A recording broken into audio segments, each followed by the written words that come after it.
백화점 앞 5살 딸이 외쳤습니다. 엄마, 왜 할머니가 그 나쁜 아줌마랑 손잡고 있어? 그날 내 인생이 무너졌습니다. 시어머니 순옥이 거기 서 있었습니다.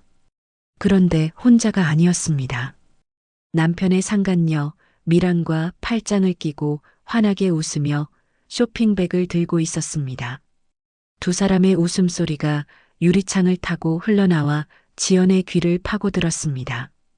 마치 오래된 친구처럼, 아니 친엄마와 딸처럼 자연스러웠습니다.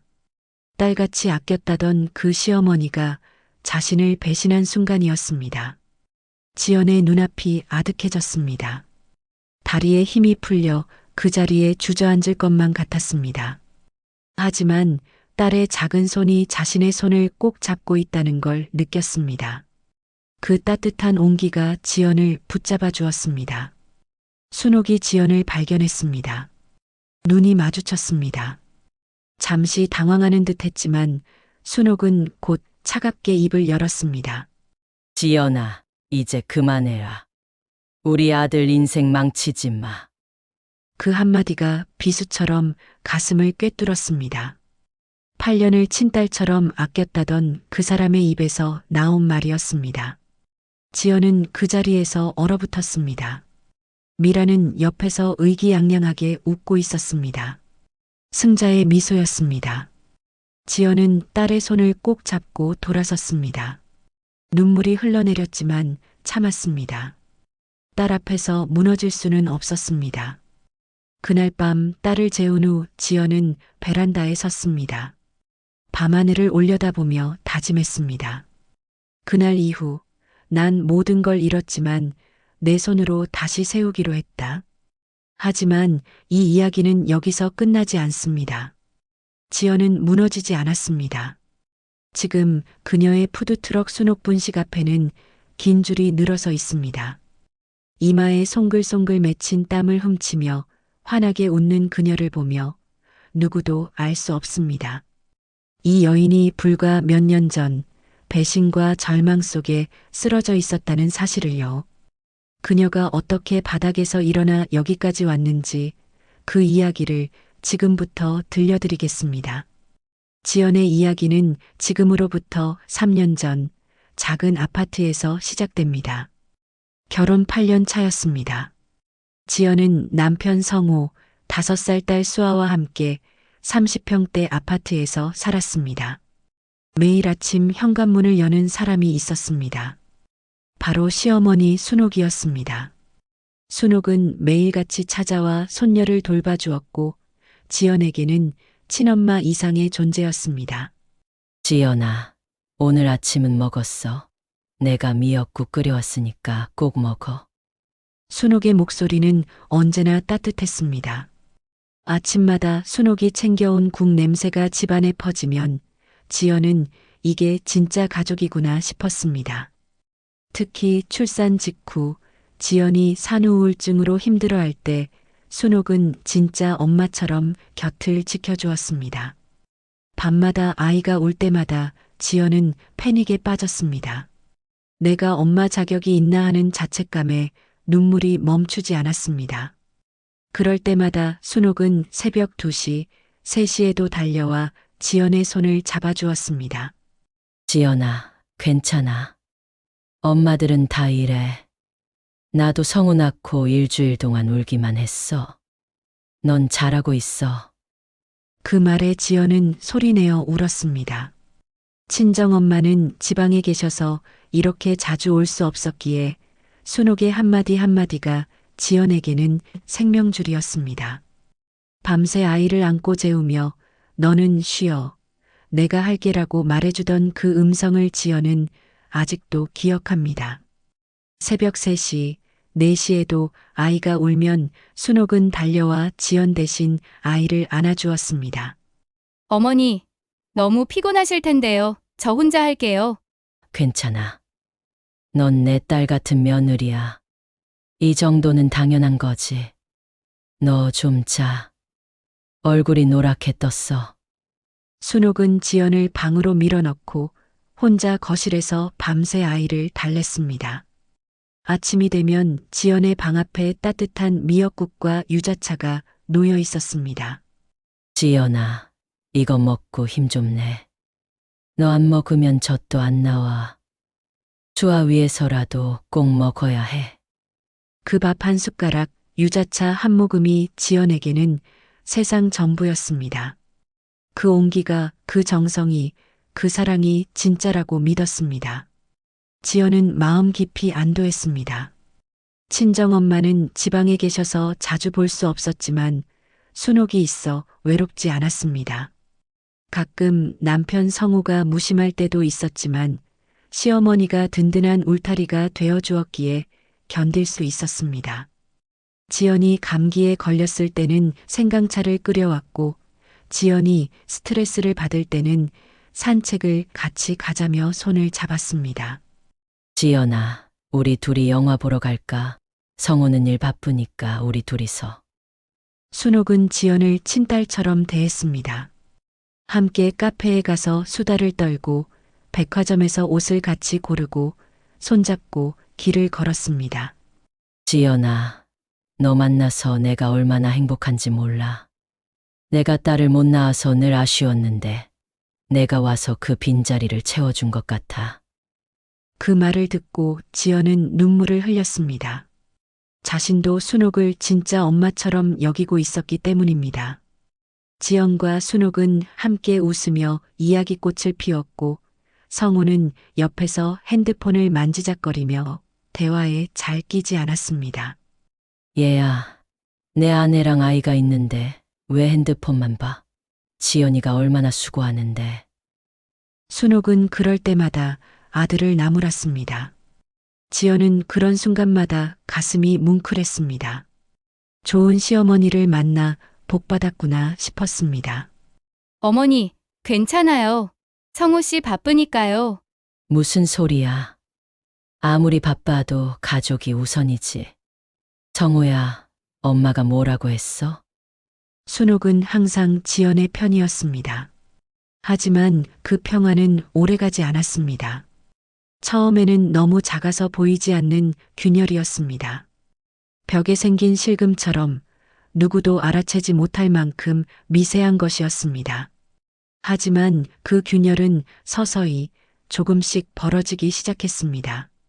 지연이 가장 먼저 느낀 것은 남편의 귀가 시간이었습니다. 성우는 학원을 운영하는 원장이었습니다. 평소에도 늦게 퇴근하는 편이었지만 어느 순간부터 그 시간이 점점 더 늦어지기 시작했습니다. 오늘 상담이 늦어질 것 같아. 먼저 자. 문자 메시지는 간결했습니다. 처음에는 일주일에 한두 번이던 것이 어느새 일주일에 서너 번이 되었습니다. 밤 9시, 10시를 넘어 자정이 가까워져도 남편은 집에 돌아오지 않았습니다. 지연은 처음에는 그저 일이 많아 그런가 보다 생각했습니다. 원장이니까 더 바쁜 거겠지 스스로를 다독이며 기다렸습니다. 하지만 어느 순간부터 눈에 밟히는 것들이 생겼습니다. 성우가 집에 돌아오면 휴대전화를 항상 엎어둔 채 식탁에 올려두는 것, 늦은 귀가 후에는 식사도 하지 않고 곧장 샤워실로 들어가 버리는 것, 그리고 그 사이 조심스레 휴대전화 알림이 깜빡였다가 꺼지는 모습까지 지연의 가슴은 점점 무거워졌습니다. 하지만 또다시 마음을 다잡았습니다. 설마 내가 괜히 의심하는 거겠지. 성우 씨가 그럴 리가 없지. 그런데 이상한 점이 또 하나 있었습니다. 순옥의 태도도 조금씩 달라지고 있었습니다. 예전에는 매일같이 전화를 걸어 지연아, 오늘 점심 뭐 먹었어? 수아는 잘 지내? 하며 안부를 물었는데 어느 순간부터 전화가 뜸해졌습니다. 지연이 먼저 전화를 걸어도 받지 않는 날이 많아졌습니다. 겨우 연결이 돼도 그래 알았다 하고 짧게 대답만 할 뿐이었습니다. 예전처럼 집에 놀러 오는 일도 줄어들었습니다. 예전에는 일주일에 서너 번씩 찾아와 아침 밥상을 차려주고 수아를 데리고 산책을 가던 순옥이었습니다. 그런데 이제는 한 달에 한두 번도 오지 않았습니다. 어머니, 요즘 괜찮으세요? 저희 집에 언제 놀러 오실 수 있으신가요? 응, 나도 바빠서. 모임도 있고 그러니까. 어머니, 그럼 제가 찾아뵐까요? 아니야. 괜찮아. 나중에 연락할게. 전화를 끊고 나면 지연은 알 수 없는 씁쓸함을 느꼈습니다. 뭔가 잘못되고 있었습니다. 지연은 알 수 없는 불안을 느꼈습니다. 설마 하는 의심이 가슴 한구석에서 자꾸만 피어올랐습니다. 하지만 그 의심을 입 밖으로 꺼낼 수는 없었습니다. 만약 그게 사실이라면 자신이 믿고 있던 모든 것이 무너질 것 같았습니다. 그러던 어느 날 저녁이었습니다. 지연은 딸 수아를 학원에 데리러 갔습니다. 학원 주차장에 차를 세우고 건물 안으로 들어가려는 순간 낯익은 차 한 대가 눈에 들어왔습니다. 멀리서 본 그것은 분명 남편의 차였습니다. 검은색 세단, 번호판도 똑같았습니다. 지연의 심장이 두근거리기 시작했습니다. 왜 여기 있지? 성호 씨는 오늘 다른 지점에 간다고 했는데. 지연은 천천히 차에 다가갔습니다. 그리고 그 차 안을 들여다보는 순간 온몸이 굳어버렸습니다. 차 안에는 성호와 한 여자가 함께 앉아 있었습니다. 지연은 그 여자를 알고 있었습니다. 학원에 아이를 보내는 학부모 미란이었습니다. 두 사람은 다정히 웃으며 무언가를 속삭이고 있었습니다. 성호의 손이 미란의 어깨에 올려져 있었습니다. 미란은 고개를 기울여 성호의 어깨에 머리를 기댔습니다. 두 사람의 모습은 연인 그 자체였습니다. 지연의 입에서 작은 신음이 새어나왔습니다.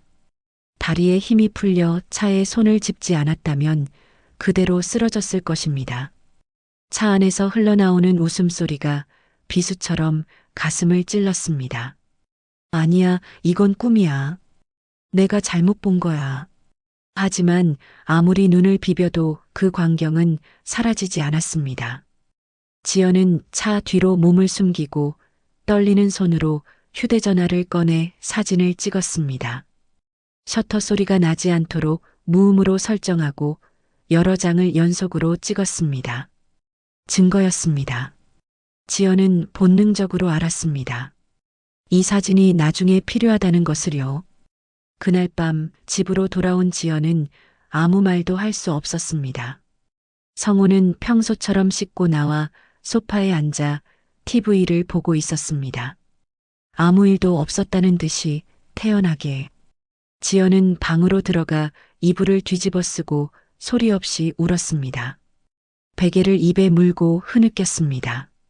아이가 깰까봐, 남편이 들을까봐 소리조차 낼 수 없었습니다. 머릿속이 하얘졌습니다. 어떻게 해야 할지 알 수 없었습니다.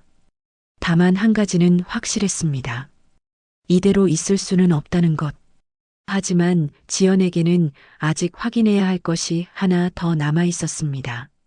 과연 지연은 이 상황을 어떻게 헤쳐나갈 수 있을까요? 그리고 시어머니 순옥의 이상한 태도, 변화는 무엇을 의미하는 걸까요?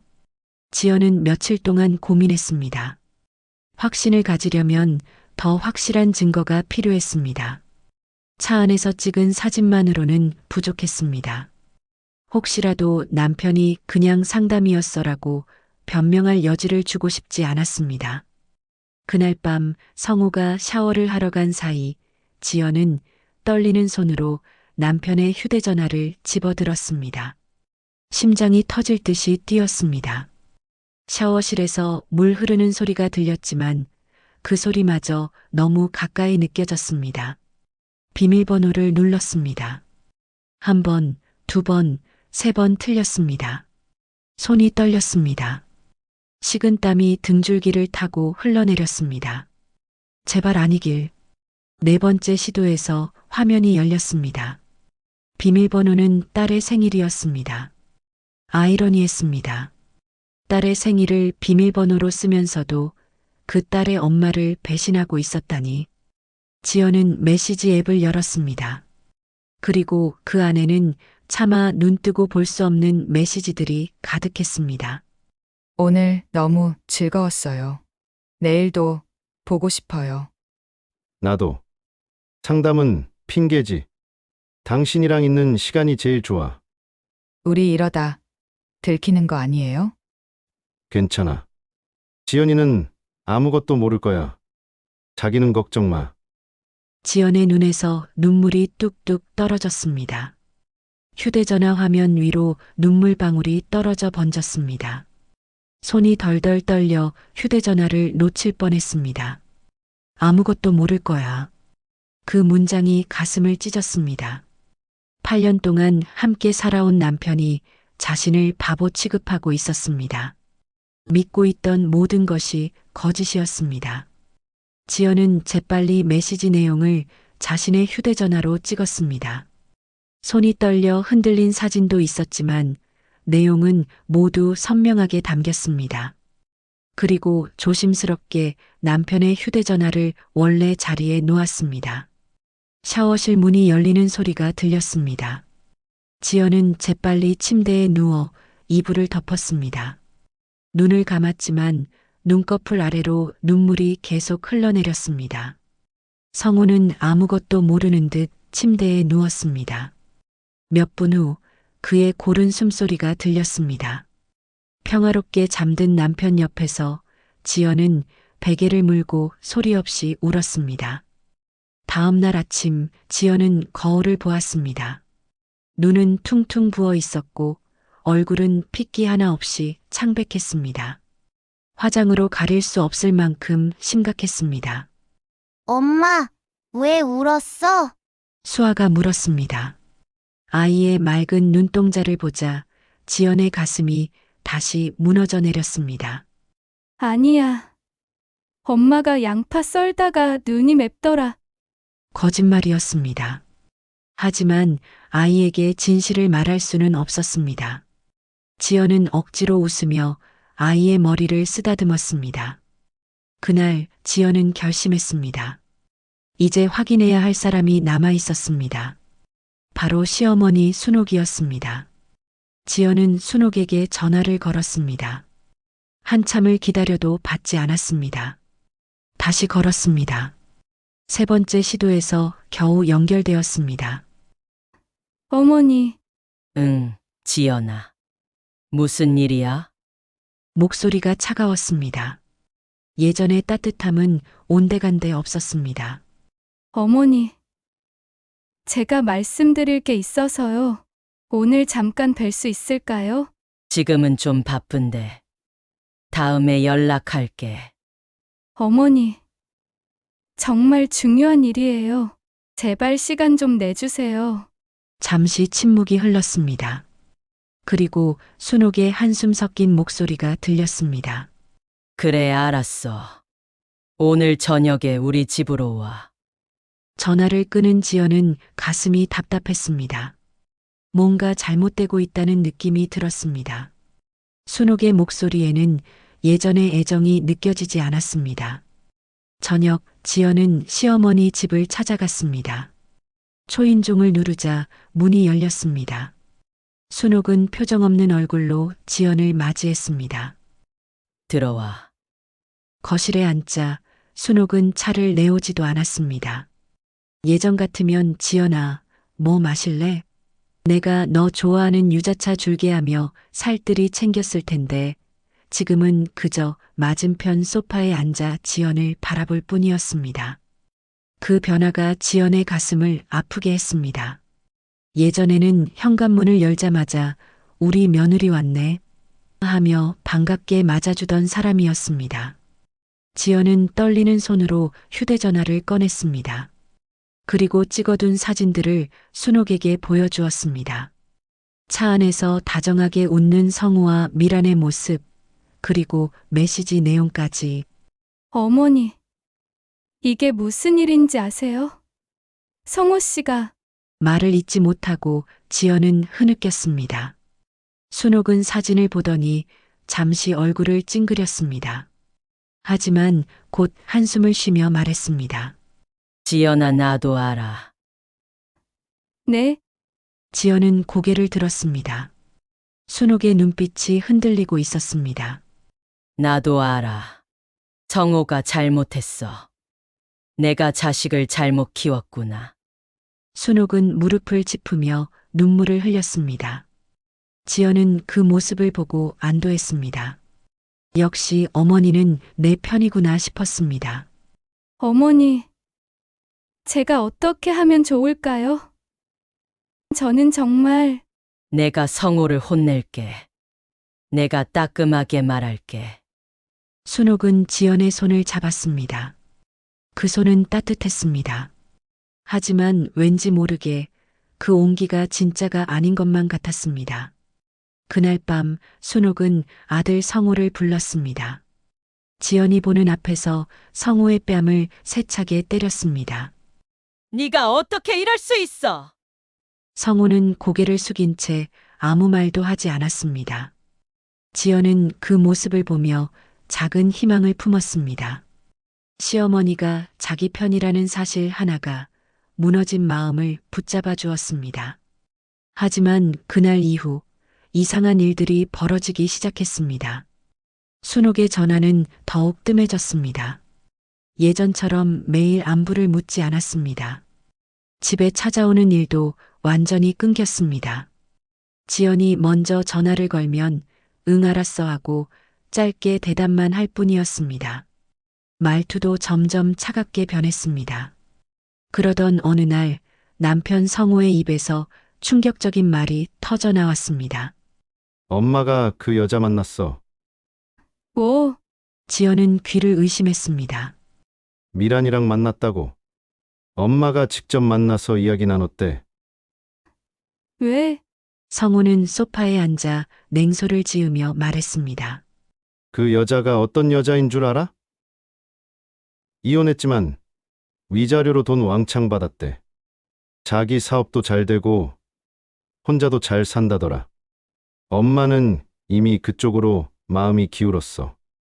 지연은 믿을 수가 없었습니다. 그럴 리 없어. 어머니가 그럴 리. 믿고 싶지 않으면 직접 확인해봐. 성호는 냉정하게 말했습니다. 지연의 가슴이 무너져 내렸습니다. 다음 날 지연은 시어머니가 자주 가는 백화점 앞에 섰습니다. 수아의 손을 잡고 한참을 기다렸습니다. 그리고 마침내 그 순간이 왔습니다. 백화점 유리문이 열리고 두 사람이 나타났습니다. 시어머니 순옥과 미란이었습니다. 두 사람은 팔짱을 끼고 다정하게 웃으며 쇼핑백을 들고 있었습니다. 마치 친엄마와 딸처럼 자연스러웠습니다. 지연의 세상이 무너져 내렸습니다. 엄마, 외할머니는 나쁜 아줌마랑 손잡고 있어? 수아의 목소리가 광장에 울려 퍼졌습니다. 순옥과 미란이 고개를 돌렸습니다. 순간 순옥과 지연의 눈이 마주쳤습니다. 순옥의 얼굴이 굳어졌습니다. 하지만 미안함이나 부끄러움은 보이지 않았습니다. 오히려 불편함과 짜증이 스쳐 지나갔습니다. 지연은 그 자리에 얼어붙었습니다. 다리에 힘이 풀려 쓰러질 것만 같았습니다. 하지만 딸의 작은 손이 자신의 손을 꼭 잡고 있었습니다. 순옥은 잠시 망설이더니 고개를 돌려 미란과 함께 백화점 안으로 사라졌습니다. 마치 지연을 본 적이 없다는 듯이 지연의 눈에서 눈물이 주르륵 흘러내렸습니다. 가장 큰 위로였던 사람이 가장 날카로운 배신으로 다가온 순간이었습니다. 그날 밤 지연은 수아를 재우고 혼자 거실에 앉아 있었습니다. 휴대전화가 울렸습니다. 순옥이었습니다. 지연아, 네. 어머니, 오늘 일은 미안하다. 어머니. 왜 그러세요? 왜 미란 씨랑 지연아, 나도 어쩔 수 없었어. 정호는 내 아들이야. 내 아들이 행복했으면 좋겠어. 그럼 저는요? 저는 어머니께 뭐였어요? 지연의 목소리가 떨렸습니다. 너도 소중해. 하지만 미란이는 돈도 있고 사업도 잘 되고 성호가 그 사람이랑 있으면 더 잘 살 수 있을 것 같아서. 돈이요? 미안해, 지연아. 하지만 세상은 원래 그런 거야. 나도 나이 들어서 아들한테 짐이 되고 싶지 않아.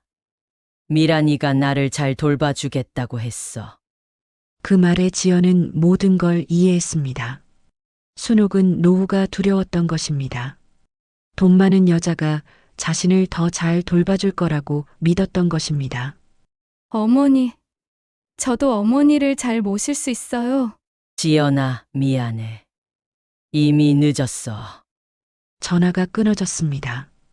지연은 휴대전화를 손에 쥔 채 그대로 굳어버렸습니다. 가장 믿었던 사람의 배신, 가장 사랑했던 사람의 외면, 그 모든 것이 지연을 짓눌렀습니다. 과연 지연은 이 절망 속에서 어떻게 일어설 수 있을까요? 그날 이후 지연의 삶은 지옥이 되었습니다. 밤마다 악몽에 시달렸습니다. 꿈속에서 순옥과 미란이 웃으며 자신을 손가락질했습니다. 남편 성우는 그 옆에서 팔짱을 끼고 냉소를 지었습니다. 넌 아무것도 할 수 없어. 그 목소리에 깨어나면 온몸이 땀으로 흠뻑 젖어 있었습니다. 베개는 눈물로 축축했습니다. 지연은 거울을 볼 수 없었습니다. 거울 속 자신의 모습이 너무 처참했기 때문입니다. 머리카락은 빠져나가기 시작했습니다. 아침마다 베개 위에 떨어진 머리카락을 보며 지연은 공포를 느꼈습니다. 체중도 빠지기 시작했습니다. 음식이 목으로 넘어가지 않았습니다. 입에 넣어도 모래를 씹는 것처럼 느껴졌습니다. 한 달 만에 8kg이 빠졌습니다. 친구들은 걱정했습니다. 지연아, 무슨 일 있어? 너 너무 말랐어. 하지만 지연은 아무 말도 할 수 없었습니다. 어떻게 설명해야 할까요? 남편이 바람을 피웠고 시어머니가 상간녀 편을 들었다고 그 말을 입 밖으로 꺼내는 순간 자신의 비참함이 현실이 될 것만 같았습니다. 괜찮아. 그냥 좀 피곤해서 그래. 거짓말을 반복했습니다. 그럴수록 지연은 더욱 외로워졌습니다. 집 안 분위기는 최악이었습니다. 성우는 이제 집에 거의 들어오지 않았습니다. 들어와도 지연과 눈도 마주치지 않았습니다. 마치 투명인간 취급하듯이 어느 날 저녁 성우가 드물게 집에 일찍 들어왔습니다. 지연은 용기를 내어 말을 걸었습니다. 우리 이야기 좀 할까? 무슨 이야기? 성우의 목소리는 싸늘했습니다. 우리 관계 말이야. 이렇게 살 수는 없잖아. 수아도 있고, 그래서 어쩌라고? 여보. 제발, 우리 다시 시작할 수 없을까? 내가 뭘 잘못했는지 말해줘. 내가 고칠게. 지연은 애원했습니다. 자존심도 뭐도 없었습니다. 그저 이 가정을 지키고 싶었습니다. 딸을 위해서라도. 하지만 성우는 냉소를 지으며 말했습니다. 넌 잘못한 게 없어. 그냥 내가 널 사랑하지 않는 거야. 그 한마디가 지연의 가슴을 관통했습니다. 칼로 베인 것보다 아팠습니다. 사랑하지 않는다고? 응. 처음부터 그랬어. 그냥 결혼해야 할 나이라서 한 거야. 미안하지만 이제 그만하고 싶어. 성우는 그렇게 말하고는 방으로 들어가 버렸습니다. 지연은 거실 바닥에 주저앉았습니다. 소리내어 울고 싶었지만 딸이 깰까봐 입을 막았습니다. 손으로 입을 틀어막고 몸을 떨며 흐느꼈습니다. 목구멍에서 울음이 터져 나오려 했지만 꾹꾹 눌러 참았습니다. 그렇게 한 시간을 바닥에 앉아 있었습니다. 나는 왜 이렇게 비참할까? 그때였습니다. 작은 손이 지연의 어깨를 토닥였습니다. 고개를 들자 딸 수아가 서 있었습니다. 엄마, 왜 울어?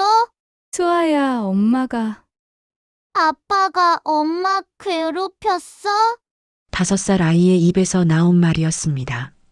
지연은 놀라서 딸을 바라보았습니다.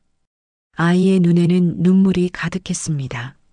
엄마, 나는 엄마가 제일 좋아.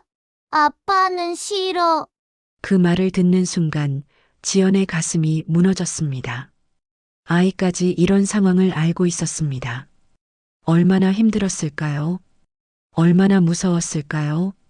지연은 딸을 꼭 안아주었습니다. 수아야, 엄마가 너 지켜줄게. 약속할게.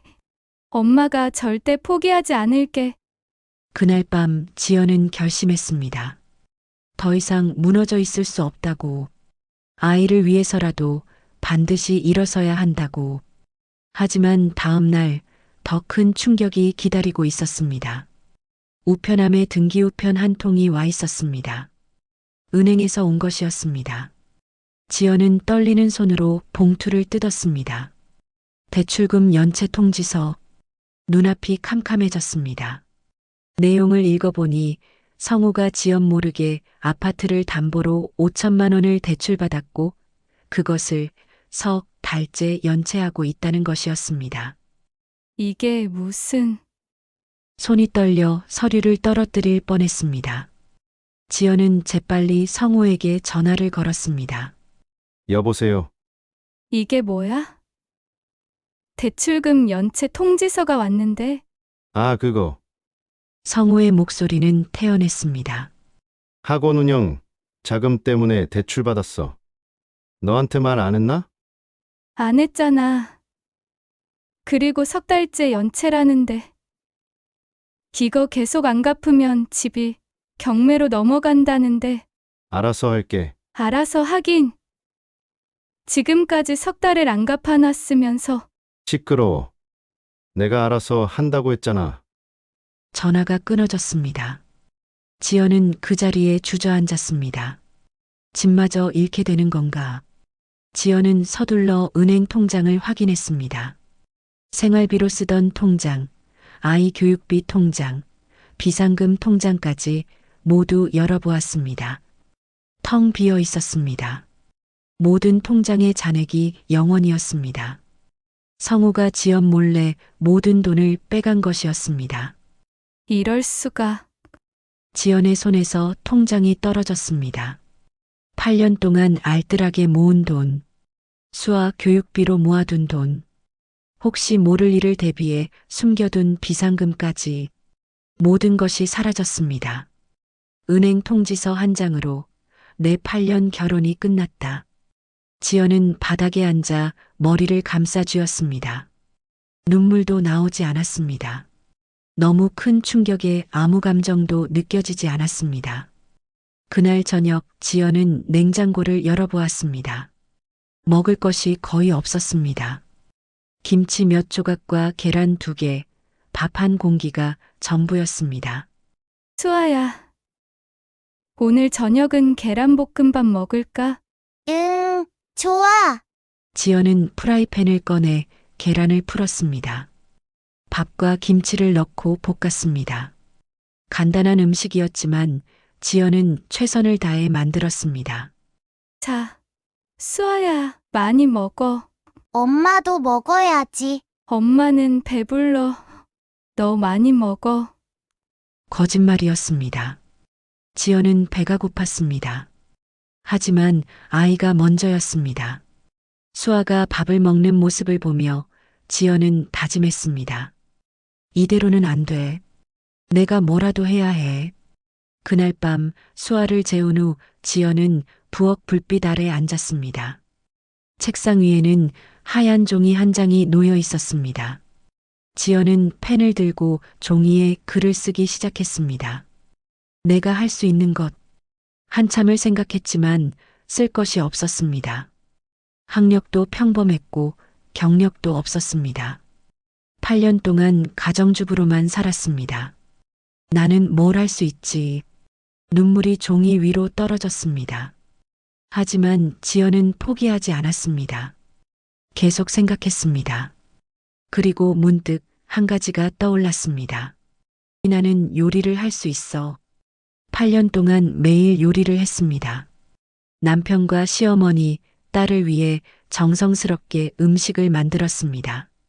특히 시어머니 순옥에게 배운 비법들이 있었습니다. 옛날 가마솥에 끓이던 떡볶이 레시피, 손으로 직접 반죽해서 만드는 핫도그, 정성스럽게 쌓아 올리는 김밥. 그래, 이 손으로 다시 시작하자. 지연은 펜을 들고 종이에 썼습니다. 눈물 말고 돈으로 복수하자. 그 문장을 쓰는 순간 지연의 눈빛이 달라졌습니다. 더 이상 절망에 빠진 여자가 아니었습니다. 싸우기로 결심한 전사였습니다. 다음 날 지연은 변호사 사무실을 찾아갔습니다. 유능하다고 소문난 여성 변호사를 만났습니다. 안녕하세요. 저는 이혼 소송을 준비하고 있습니다. 변호사는 지연이 가져온 증거들을 하나하나 살펴보았습니다. 메시지, 사진, 카드 내역까지. 이 정도면 충분합니다. 재판에서 이길 수 있어요. 그리고 무단으로 대출받고 돈을 빼간 것도 재산 분할에서 유리하게 작용할 겁니다. 위자료는 얼마나 받을 수 있을까요? 배우자와 상간녀 모두에게 청구할 수 있습니다. 이 정도 증거면 최소 5천만 원 이상 받을 수 있을 거예요. 그리고 양육권도 당연히 의뢰인이 가져가실 수 있습니다. 지연은 고개를 끄덕였습니다. 그럼 시작해 주세요. 네, 바로 준비하겠습니다. 소송 준비가 시작되었습니다. 지연은 매일 변호사 사무실을 드나들며 서류를 작성했습니다. 손이 떨렸지만 멈출 수 없었습니다. 남편 성호에게 이혼 소송장이 전달된 날 그는 집으로 달려왔습니다. 야! 이게 뭐야? 성호는 소송장을 휘두르며 소리쳤습니다. 하지만 지연은 침착했습니다. 보면 알잖아. 이혼 소송이야. 미쳤어? 네가 감히 나한테 소송을... 왜? 못해? 자기가 바람 피운 건 괜찮고 내가 소송하는 건 안 돼? 지연의 목소리는 차분했지만 단호했습니다. 성호는 당황한 듯 말을 더듬었습니다. 너 증거가 있어? 있지. 아주 많이. 지연은 휴대전화를 꺼내 사진들을 보여주었습니다. 성호의 얼굴이 창백해졌습니다. 이게 어떻게... 어떻게든 찾아냈어. 자기 생각보다 내가 만만하지 않아. 성호는 아무 말도 하지 못했습니다. 그리고 말이야. 내가 모르는 사이에 대출받고 내 통장에서 돈 빼간 것도 다 기록했어. 법정에서 다 밝혀질 거야. 지연아, 잠깐만. 이제 늦었어. 이미 변호사에게 다 맡겼어. 법정에서 보자. 지연은 단호하게 말했습니다. 성호는 더 이상 아무 말도 하지 못하고 집을 나갔습니다. 그날 이후 지연은 이혼 소송 준비와 함께 또 다른 준비를 시작했습니다. 바로 푸드트럭이었습니다. 지연은 도서관에 가서 창업 관련 책을 빌렸습니다. 인터넷으로 푸드트럭 창업 사례를 찾아보았습니다. 중고 푸드트럭 매물을 검색했습니다. 일단 소송에서 이기고 위자료를 받으면 그 돈으로 시작하자. 지연은 노트에 계획을 적어 나갔습니다. 필요한 장비, 메뉴 구성, 예상 비용까지 꼼꼼하게 정리했습니다. 밤마다 지연은 레시피를 연구했습니다. 시어머니 순옥에게 배운 옛날 가마솥 떡볶이 레시피를 다시 떠올렸습니다. 순옥이 가르쳐줬던 비법이 떠올랐습니다. 지연아, 떡볶이는 불 조절이 중요해. 처음엔 센 불로 확 끓이다가 나중엔 약한 불로 천천히 졸여야 해. 그래야 떡이 쫀득하고 소스가 깊은 맛이 나. 그때는 순옥이 진심으로 자신을 아껴서 비법을 알려준 줄 알았습니다. 하지만 지금 생각하니 씁쓸했습니다. 어머니, 당신이 가르쳐준 그 비법으로 제가 성공할 거예요. 당신 이름을 걸고요. 지연은 푸드트럭 이름을 정했습니다. 순옥분식. 그 이름에는 여러 의미가 담겨 있었습니다. 감사의 의미도 있었고 복수의 의미도 있었습니다. 시어머니의 이름을 걸고 자신이 성공하는 모습을 보여주겠다는 다짐이었습니다. 다음으로 해야 할 일은 시어머니 순옥과의 마지막 만남이었습니다. 지연은 순옥에게 전화를 걸었습니다. 어머니, 만나고 싶어요. 지연아, 나는 마지막입니다. 마지막으로 드릴 말씀이 있어요. 순옥은 잠시 망설이다가 대답했습니다. 알았어. 어디서 볼까? 예전에 저희 자주 가던 카페에서 봬요. 다음 날 오후 두 사람은 카페에서 마주 앉았습니다. 순옥은 여전히 불편한 표정이었습니다. 지연은 차분하게 입을 열었습니다. 어머니, 저 이혼 소송 진행 중이에요. 그래, 들었어. 저 이길 거예요. 증거도 많고, 변호사도 유능하고요. 순옥은 아무 말도 하지 않았습니다.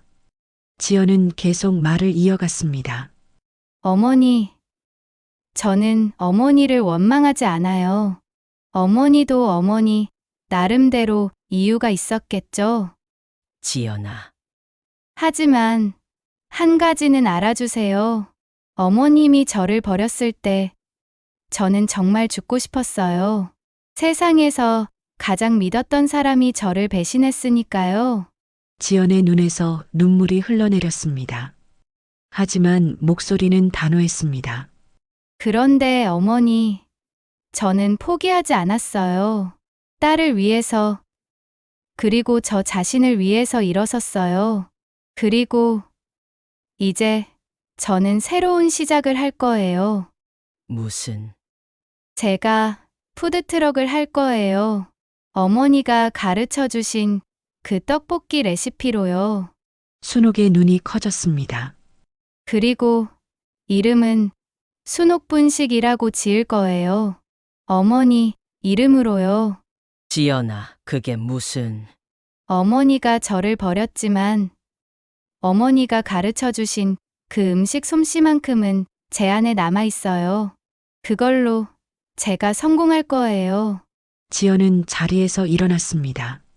안녕히 계세요. 어머니, 언젠가 제 푸드트럭 앞에서 다시 만날 날이 있을 거예요. 지연은 카페 문을 열고 나갔습니다.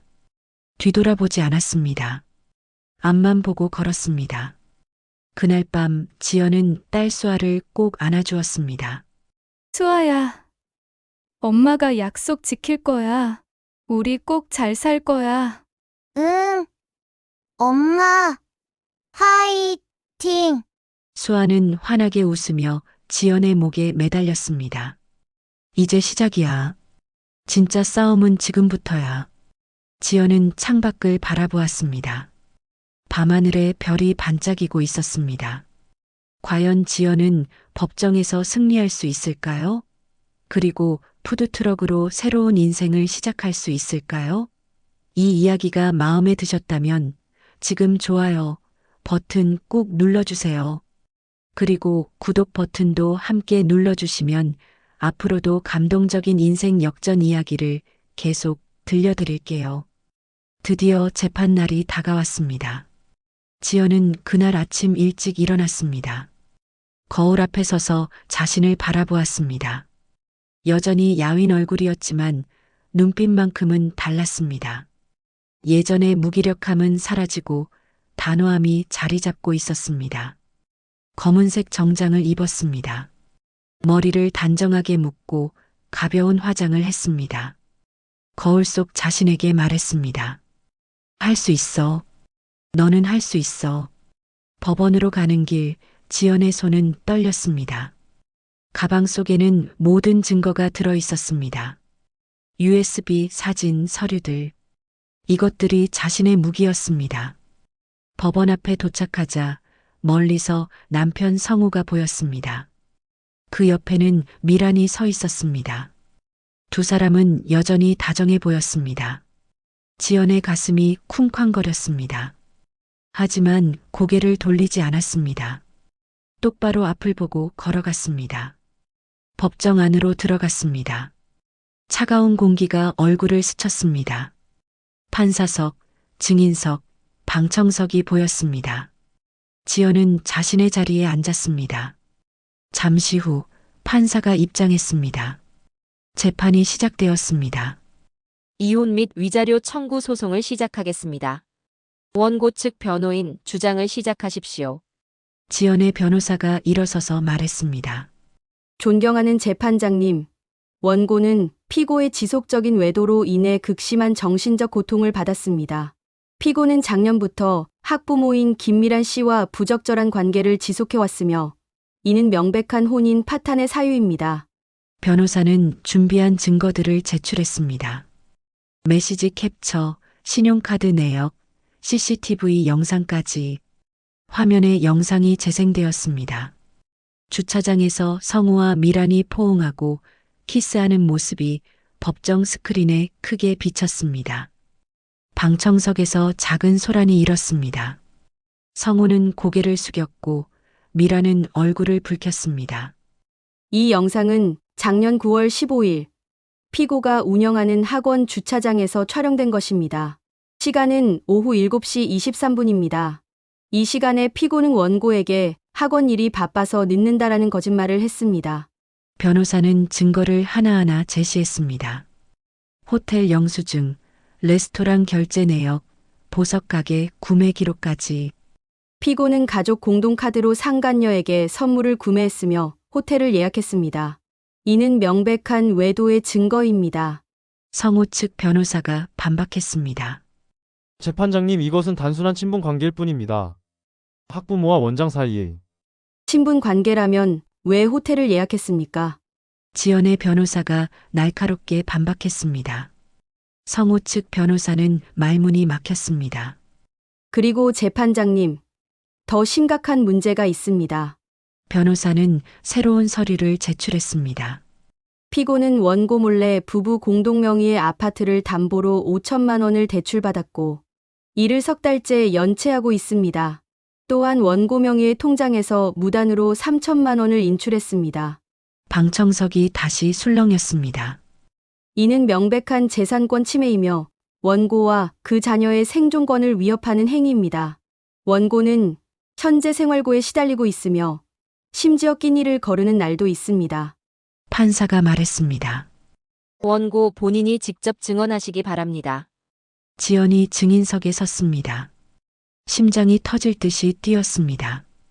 다리가 떨렸지만 버텼습니다. 원고는 언제 피고의 외도를 알게 되었습니까? 작년 가을쯤이었습니다. 남편이 자꾸 늦게 들어오기 시작했고 핸드폰을 숨기더군요. 그래서 의심이 들어 학원에 갔고 주차장에서 남편과 김미란 씨가 함께 있는 걸 봤습니다. 그때 기분이 어땠습니까? 세상이 무너지는 것 같았습니다. 지연의 목소리가 떨렸습니다. 하지만 계속 말을 이어갔습니다. 저는 8년 동안 성실하게 가정을 지켜왔습니다. 아이를 낳고 키우고 남편을 내조했습니다. 하지만 남편은 저를 배신했습니다. 그것도 학부모와요. 피고가 무단으로 대출을 받고 돈을 인출한 사실을 언제 알았습니까? 한 달 전쯤입니다. 은행에서 연체 통지서가 왔고 그제야 알았습니다. 통장을 확인해 보니 모든 돈이 사라져 있었습니다. 그 이후 생활은 어땠습니까? 지연은 잠시 말을 멈췄습니다. 눈물이 차올랐습니다. 냉장고에 계란 2개밖에 없었습니다. 딸에게 계란볶음밥을 해주고 저는 굶었습니다. 방청석에서 흐느끼는 소리가 들렸습니다. 지연의 눈에서 눈물이 흘러내렸습니다. 하지만 제가 가장 힘들었던 건 남편의 배신이 아니었습니다. 그럼 무엇이었습니까? 시어머니의 배신이었습니다. 지연은 고개를 들어 방청석을 바라보았습니다. 거기에 순옥이 앉아 있었습니다. 시어머니는 제가 산후우울증으로 힘들 때 새벽에도 달려와 저를 돌봐주셨습니다. 너는 내 친딸보다 더 소중하다고 말씀하셨습니다. 저는 그 말을 믿었습니다. 지연의 목소리가 떨렸습니다. 하지만 시어머니는 남편의 외도를 알고도 상간녀 편을 들었습니다. 돈이 많다는 이유로요. 저와 손녀를 버리고 그 여자를 선택했습니다. 순옥은 고개를 숙이고 있었습니다. 재판장님, 저는 이혼 후 양육권을 원합니다. 제 딸은 제가 키우고 싶습니다. 이유가 무엇입니까? 피고는 아이에게 무관심했습니다. 주말에도 학원 일을 핑계로 아이와 시간을 보내지 않았습니다. 아이의 생일도 잊어버린 적이 있습니다. 그리고 지금은 가정을 지킬 의지조차 없습니다. 지연의 눈에서 눈물이 흘러내렸습니다. 하지만 목소리는 흔들리지 않았습니다. 판사가 성우에게 물었습니다. 피고는 이에 대해 어떻게 생각하십니까? 성우가 일어섰습니다. 재판장님, 저는 잘못했습니다. 그 말에 법정이 조용해졌습니다. 지연이도 문제가 있었지만 제가 더 큰 잘못을 했습니다. 외도 사실을 인정합니까? 성우는 잠시 망설이다가 대답했습니다. 인정합니다. 방청석이 다시 술렁였습니다. 지연은 그 말을 듣고 가슴이 철렁 내려앉았습니다. 드디어 남편이 인정한 것입니다. 무단 대출과 재산 인출 사실도 인정합니까? 인정합니다. 학원 운영이 어려워서 그리고 미란 씨와의 관계 때문에 돈이 필요했습니다. 판사가 고개를 끄덕였습니다. 다음은 미란에 대한 신문이었습니다. 미란이 증인석에 섰습니다. 그녀는 자신 있는 표정이었습니다. 증인은 피고와 어떤 관계입니까? 연인, 관계입니다. 피고가 기혼자인 줄 알고 있었습니까? 네. 알고 있었습니다. 알면서도 관계를 지속한 이유가 무엇입니까? 사랑했으니까요. 성호 씨가 저를 선택했습니다. 그의 결혼 생활은 이미 파탄 나 있었어요. 지연의 변호사가 날카롭게 반박했습니다. 파탄 났다는 증거가 있습니까? 원고와 피고는 여전히 같은 집에 살고 있었고 부부 생활을 유지하고 있었습니다. 미라는 말문이 막혔습니다. 증인은 기혼 남성과 관계를 맺으면서 원고에게 정신적 피해를 입혔습니다. 이는 불법행위이며 위자료 지급 대상입니다. 미란의 얼굴이 창백해졌습니다. 그리고 증인은 피고의 시어머니와도 친분을 쌓았다고 들었습니다. 네, 어머님이 저를. 시어머니를 회유하여 원고를 고립시킨 것 아닙니까? 아니에요. 어머님이 먼저. 충분합니다. 재판은 몇 시간 동안 계속되었습니다. 양측은 치열하게 공방을 벌였습니다. 하지만 증거는 명백했습니다. 성우와 미란의 외도는 부인할 수 없는 사실이었습니다. 마침내 판사가 최종 판결을 내렸습니다. 재판부는 다음과 같이 판결합니다. 원고와 피고의 이혼을 인정합니다. 양육권은 원고에게 부여하며 피고는 매월 양육비 150만 원을 지급해야 합니다. 지연의 가슴이 뛰었습니다. 또한 피고는 원고에게 위자료 3천만 원을, 공동 피고 김미라는 원고에게 위자료 2천만 원을 각각 지급하라. 그리고 피고가 무단으로 대출받고 인출한 재산에 대해서는 재산 분할 시 원고에게 유리하게 적용합니다. 부부 공동재산의 70%를 원고에게 분할합니다. 판사의 말이 끝나자 법정이 조용해졌습니다. 지연은 그 자리에 앉아 숨을 크게 들이마셨습니다. 가슴 속에서 무언가가 터지는 것만 같았습니다. 이겼습니다. 드디어 이긴 것입니다. 성우는 고개를 떨구고 있었고 미라는 눈물을 흘리고 있었습니다. 하지만 지연은 그들을 보지 않았습니다. 이미 그들은 자신의 삶에서 사라진 사람들이었습니다. 법정을 나서는 지연의 발걸음은 가벼웠습니다. 변호사가 옆에서 말했습니다. 축하드립니다. 잘 싸우셨어요. 감사합니다. 선생님 덕분입니다. 아니에요.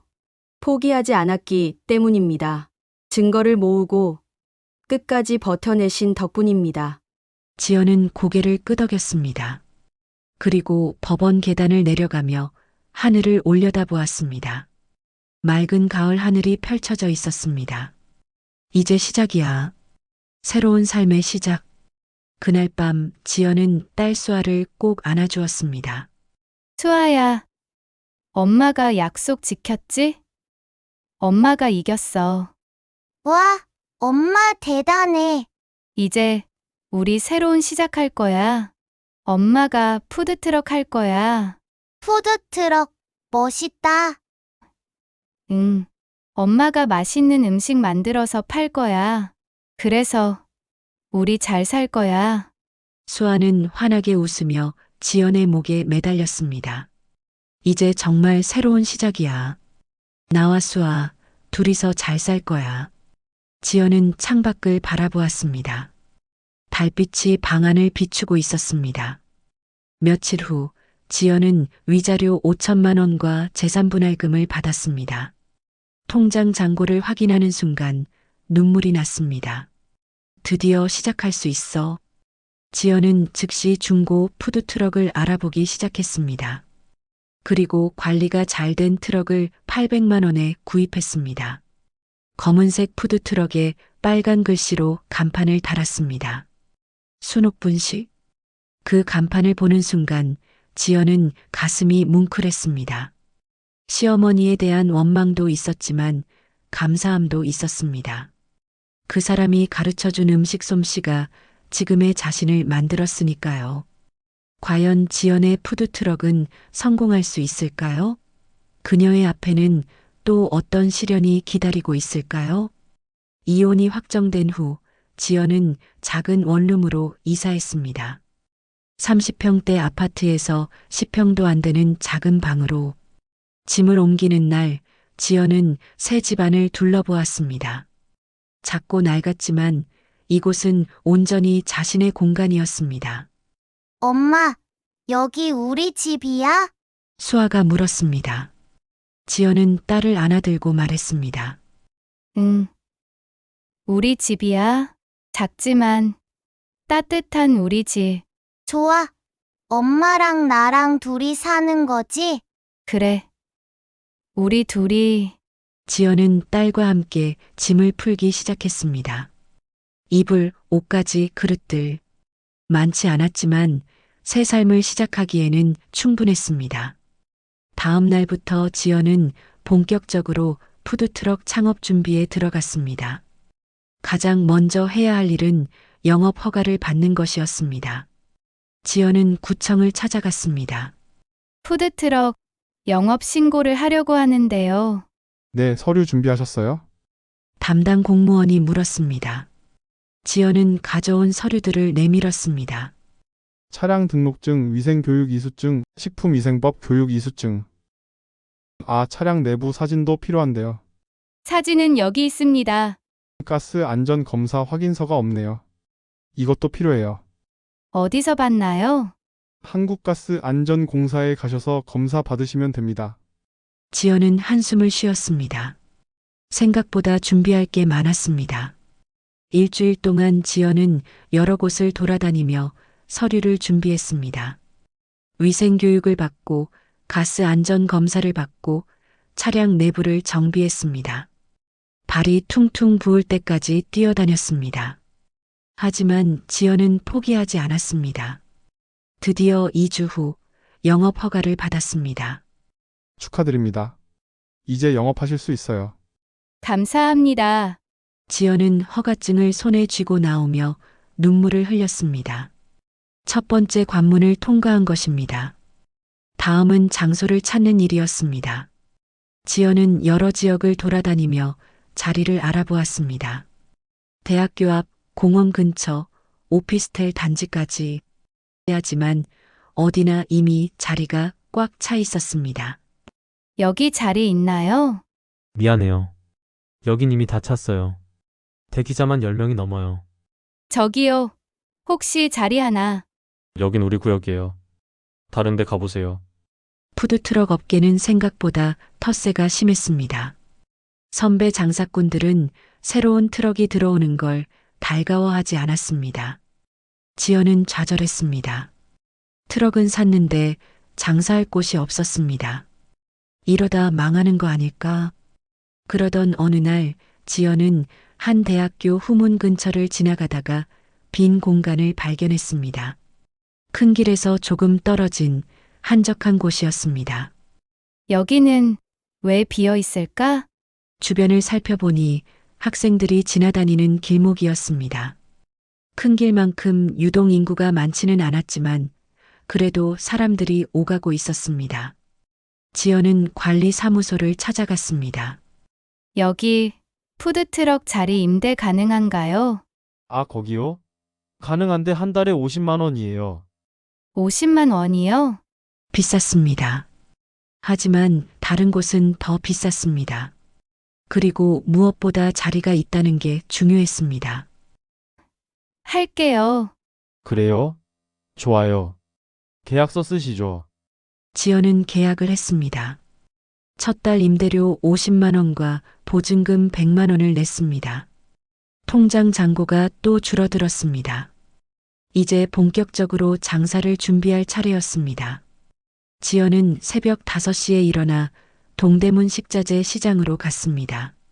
떡, 어묵, 야채, 소스 장사에 필요한 모든 재료를 샀습니다. 지연은 한 푼이라도 아끼려고 여러 가게를 돌아다니며 가격을 비교했습니다. 발바닥에 물집이 잡혔지만 참았습니다. 짐을 가득 싣고 돌아오는 길, 트럭 안에서 지연은 한숨을 쉬었습니다. 내가 이걸 할 수 있을까? 불안했습니다. 하지만 돌아갈 곳은 없었습니다. 앞으로 나아가는 수밖에 없었습니다. 집에 돌아와 지연은 딸에게 아침을 먹이고 유치원에 데려다 주었습니다. 수아야, 엄마 오늘부터 장사 시작해. 저녁에 데리러 올게. 응, 엄마, 화이팅! 수아는 작은 손으로 주먹을 쥐고 응원했습니다. 그 모습을 보며 지연은 눈시울이 붉어졌습니다. 이 아이를 위해서라도 포기할 수 없어. 드디어 첫 영업일이 다가왔습니다. 지연은 새벽 4시에 일어났습니다. 푸드트럭으로 가서 준비를 시작했습니다. 떡을 물에 불리고 소스를 만들고 야채를 썰었습니다. 시어머니 순옥에게 배운 비법을 떠올렸습니다. 지연아, 떡볶이는 처음엔 센 불로 확 끓이다가 나중엔 약한 불로 천천히 졸여야 해. 그래야 떡이 쫀득하고 소스가 깊은 맛이 나. 그때는 진심으로 가르쳐 준 줄 알았습니다. 지금 생각하면 씁쓸하지만 그래도 그 비법만큼은 소중했습니다. 지연은 정성스럽게 떡볶이를 만들었습니다. 옛날 가마솥 떡볶이 방식으로 시간을 들여 천천히 조리했습니다. 오전 11시 영업을 시작했습니다. 푸드트럭 앞에 순옥 분식 간판이 빛났습니다. 지연은 떨리는 손으로 영업 중 팻말을 걸었습니다. 하지만 손님은 오지 않았습니다. 1시간, 2시간 시간이 흘러도 아무도 오지 않았습니다. 지나가는 학생들은 푸드트럭을 흘끗 보고는 지나쳤습니다. 지연의 가슴이 답답했습니다. 설마 하루 종일 이렇게 있는 건 아니겠지. 오후 2시쯤 드디어 첫 손님이 왔습니다.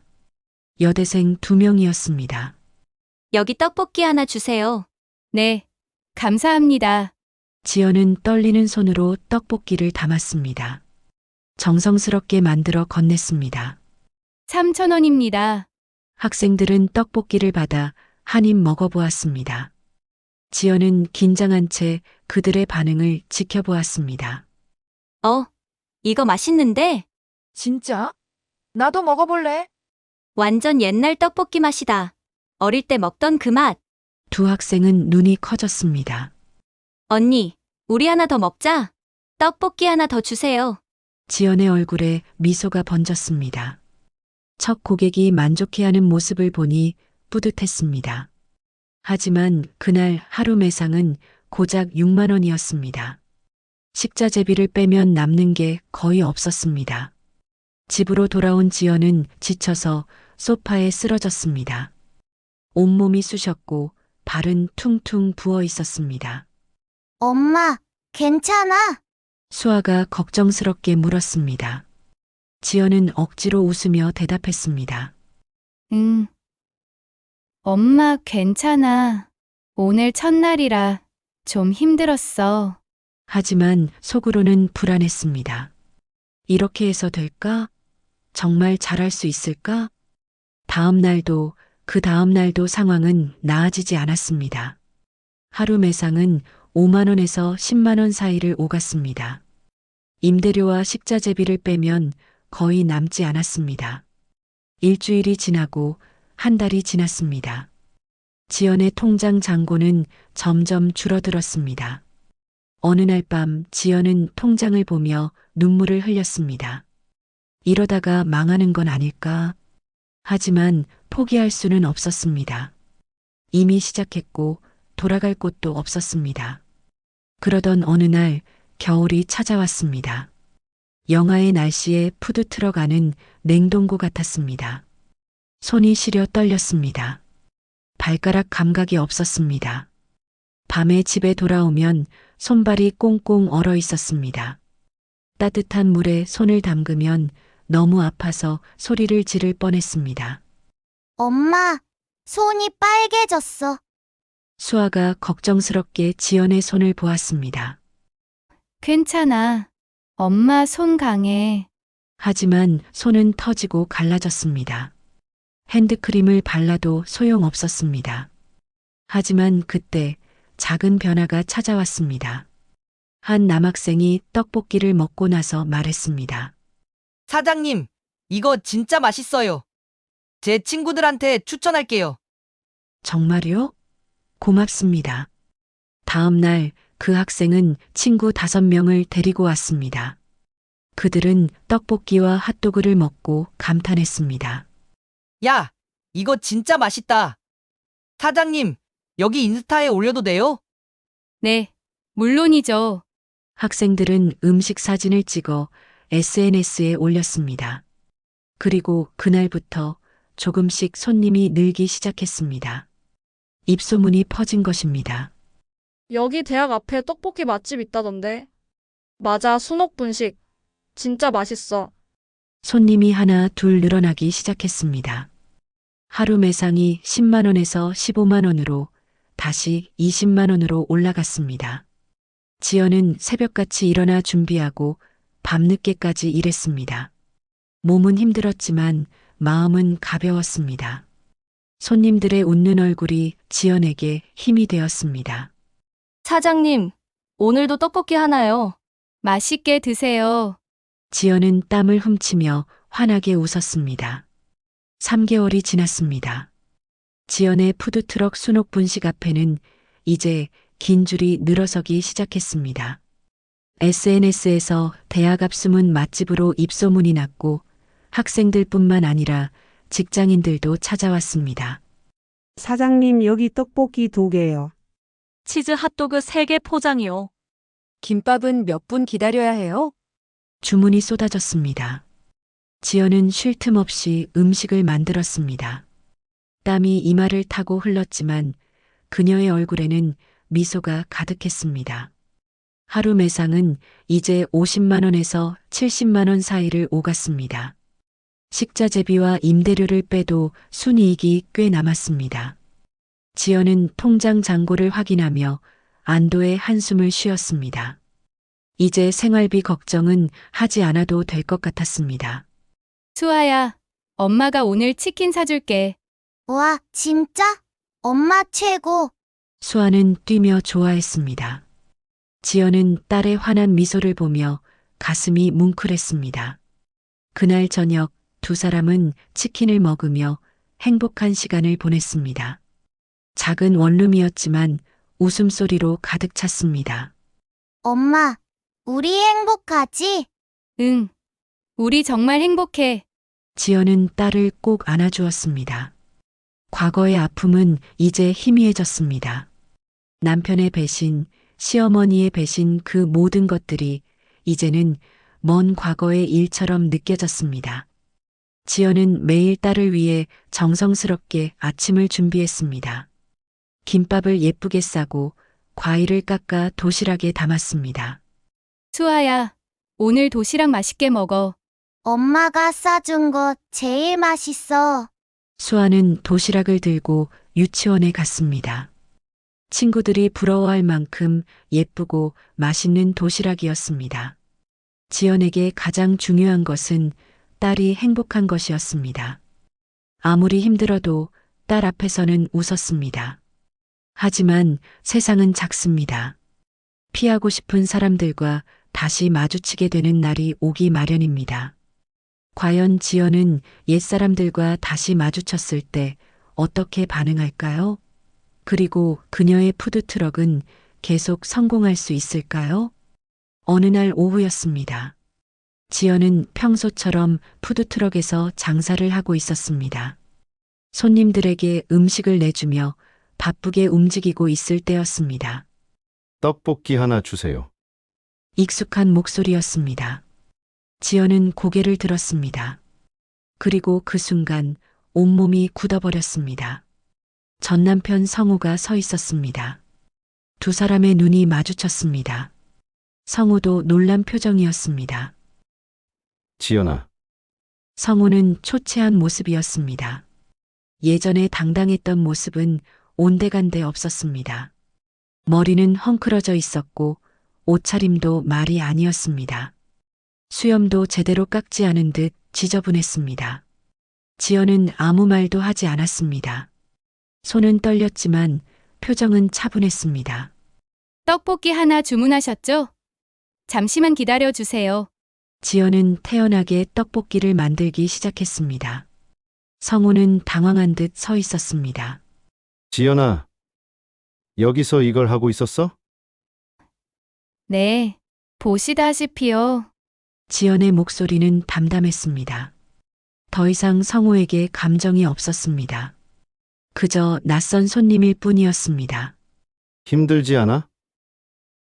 이렇게 서서 일하는 거. 괜찮아요. 제가 선택한 일이니까요. 떡볶이를 담아 건넸습니다. 3,000원입니다.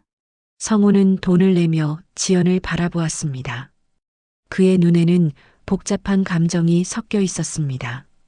미안함, 후회, 그리고 안타까움까지. 지연아, 나 학원 문 닫았어. 지연은 떡볶이를 담으며 대답했습니다. 그렇군요. 미란이는 날 떠났어. 돈 다 뜯어가고 사라졌어. 난 지금 빚쟁이야. 하루하루 버티기도 힘들어. 성우의 목소리가 떨렸습니다. 나 정말 잘못했어. 너를 그렇게 대한 거 정말 미안해. 지연은 잠시 손을 멈추고 성우를 바라보았습니다. 예전 같았으면 가슴이 아팠을 것입니다. 하지만 지금은 아무 감정도 느껴지지 않았습니다. 그건 당신 일이에요. 저와는 상관없어요. 지연아, 손님, 다른 분들도 기다리시니까 비켜주시겠어요? 지연은 단호하게 말했습니다. 성우는 더 이상 말을 잇지 못하고 물러났습니다. 떡볶이를 들고 멀어지는 성우의 뒷모습을 보며 지연은 묘한 감정을 느꼈습니다. 복수를 한 것도 아닌데 왠지 모를 해방감이 들었습니다. 이제 정말 끝이구나. 저 사람은 이제 내 인생에 없는 사람이야. 그날 밤 지연은 딸과 함께 저녁을 먹으며 말했습니다. 수아야, 오늘 엄마가 아빠 만났어. 아빠를 뭐라고 했어? 미안하다고 했지. 하지만 엄마는 아무 감정도 안 들더라. 엄마, 속상하지 않아? 아니, 전혀. 이제 아빠는 엄마한테 아무 의미도 없는 사람이야. 그저 과거일 뿐이지. 지연은 진심이었습니다. 더 이상 성우에게 마음이 흔들리지 않았습니다. 이미 그녀는 새로운 삶을 살고 있었습니다. 며칠 후, 이번에는 더욱 충격적인 일이 벌어졌습니다. 시어머니 순옥이 푸드트럭 앞에 나타난 것입니다. 지연아, 순옥은 초췌한 모습이었습니다. 얼굴은 핏기가 없었고 눈가에는 주름이 깊게 패여 있었습니다. 예전에 당당했던 모습은 온데간데 없었습니다. 손에는 지팡이를 짚고 있었습니다. 지연은 순옥을 보는 순간 가슴이 철렁 내려앉았습니다. 하지만 곧 마음을 가다듬었습니다. 어머니 아니, 손님, 주문하시겠어요? 지연아, 나야. 손님, 주문하지 않으시면 비켜주세요. 다른 분들도 기다리고 계세요. 지연의 목소리는 차가웠습니다. 순옥의 눈에서 눈물이 흘러내렸습니다. 지연아, 미안해. 정말 미안해. 내가 잘못했어. 미안하다고 다 되는 건 아니에요. 이제 가주세요. 순옥은 푸드트럭 간판을 올려다보았습니다. 순옥분식이라는 빨간 글씨가 눈에 들어왔습니다. 저게 내 이름이네. 순옥의 목소리가 떨렸습니다. 지연은 담담하게 대답했습니다. 네, 어머니가 가르쳐 주신 레시피로 장사하고 있어요. 어머니 이름으로요. 지연아, 어머니가 저를 버렸지만 어머니가 가르쳐 주신 음식 솜씨만큼은 제 안에 남아 있거든요. 그걸로 제가 성공했어요. 순옥은 그 말을 듣고 무릎이 꺾이는 것을 느꼈습니다. 지연아, 제발 나 좀 용서해줘. 성호는 미란이랑 헤어졌어. 미란이가 성호한테 돈만 뜯어가고 떠났어. 성호는 지금 빚에 허덕이고 있어. 그리고 나는? 순옥의 목소리가 떨렸습니다. 나는 암 진단을 받았어. 위암 3기야. 이제 오래 못 산대. 지연의 손이 잠시 멈췄습니다. 하지만 곧 다시 움직였습니다. 그건 어머니 일이에요. 저와는 상관없어요. 지연아, 내가 정말 잘못했어. 내가 미쳤던 거야. 돈에 눈이 멀어서 너를 버렸던 거야. 지금 생각하면 너무 후회돼. 넌 내 딸 같았는데 내가 왜 그랬을까? 순옥은 푸드트럭 앞에 무릎을 꿇으려 했습니다. 지나가던 사람들이 힐끗힐끗 쳐다보았습니다. 어머니, 일어나세요. 사람들이 봐요. 지연아, 제발 나 좀 용서해줘. 주아라도 보게 해줘. 할머니가 손녀 얼굴이라도 보고 싶어. 지연은 고개를 저었습니다. 안 돼요. 수아는 어머니를 보고 싶어 하지 않아요. 어머니가 나쁜 아줌마랑 손잡고 다니던 거 기억해요. 아이가 얼마나 상처받았는지 아세요? 순옥의 얼굴이 일그러졌습니다. 그리고 어머니, 제가 이 간판을 순옥분식이라고 지은 거 아세요? 왜 그랬어? 감사하기도 하고 복수하기도 하려고요. 어머니가 가르쳐 주신 건 고마워요. 하지만 어머니 이름으로 제가 성공하는 걸 보여주고 싶었어요. 어머니가 버린 제가 어떻게 사는지요. 순옥은 그 말을 듣고 목이 메었습니다. 어머니, 이제 가세요. 저는 장사해야 해요. 돈 벌어서 제 딸 키워야 하거든요. 어머니한테 기댈 생각 없어요. 지연은 단호하게 말했습니다. 순옥은 더 이상 말을 잇지 못하고 비틀거리며 자리를 떠났습니다. 지연은 다시 장사를 시작했습니다. 그날 밤 지연은 딸을 재우고 나서 혼자 베란다에 섰습니다. 밤하늘을 올려다보며 깊은 한숨을 쉬었습니다. 어머님이 암이라니 마음 한구석이 무거웠습니다. 하지만 지연은 자신의 감정을 억눌렀습니다. 순옥이 자신을 배신했을 때 지연은 죽고 싶을 만큼 힘들었습니다. 그 상처는 아직도 가슴 깊이 남아 있었습니다. 나는 더 이상 그들에게 휘둘리지 않을 거야. 지연은 다짐했습니다. 이제 자신의 삶을 살아야 했습니다. 과거는 과거일 뿐이었습니다. 다음 날부터 지연은 더욱 열심히 일했습니다. 푸드트럭 장사는 점점 더 잘 되었습니다. SNS에서 인생 떡볶이 최고의 핫도그라는 리뷰가 쏟아졌습니다. 사장님, 여기 너무 맛있어서 친구들한테 다 추천했어요. 사장님, 인스타에서 보고 왔는데 진짜 대박이에요. 손님들의 칭찬이 쏟아졌습니다. 지연은 땀을 훔치며 환하게 웃었습니다. 그러던 어느 날, 한 남자가 푸드트럭 앞에 섰습니다. 40대 초반으로 보이는 정장을 입은 남자였습니다. 사장님, 떡볶이 하나 주세요. 네. 잠시만 기다려 주세요. 지연이 떡볶이를 만드는 동안 남자는 푸드트럭을 유심히 살펴보았습니다.